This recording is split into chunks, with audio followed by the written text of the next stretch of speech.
je vous entends me parler de votre souffrance par rapport à l'isolement, par rapport à l'interdiction de se réunir, et particulièrement de se réunir en Église. Et je pense à la citation suivante.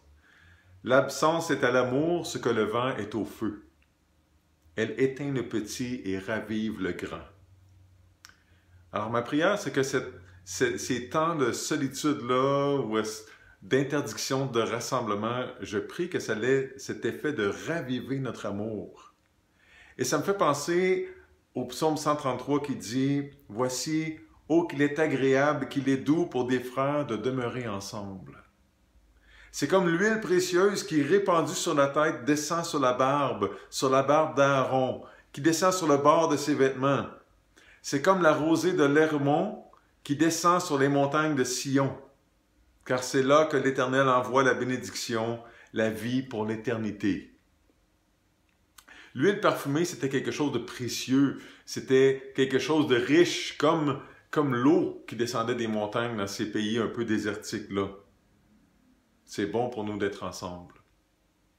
Je pense au Seigneur Jésus qui, au début de son dernier repas avec ses apôtres, dit ceci, « J'ai désiré vivement manger cette Pâque avec vous avant de souffrir. » Dans Luc 22, verset 15.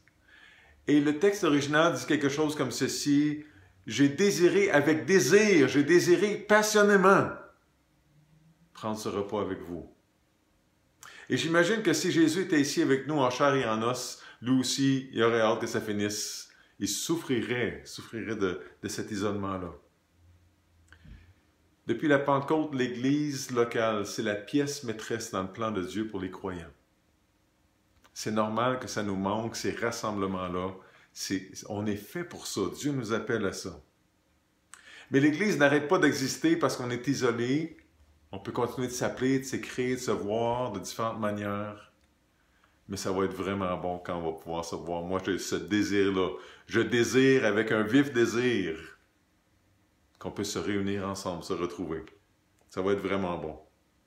Alors, je prie que notre amour pour le Seigneur soit ravivé, que notre amour les uns pour les autres soit ravivé parce qu'on est en train de vivre ensemble.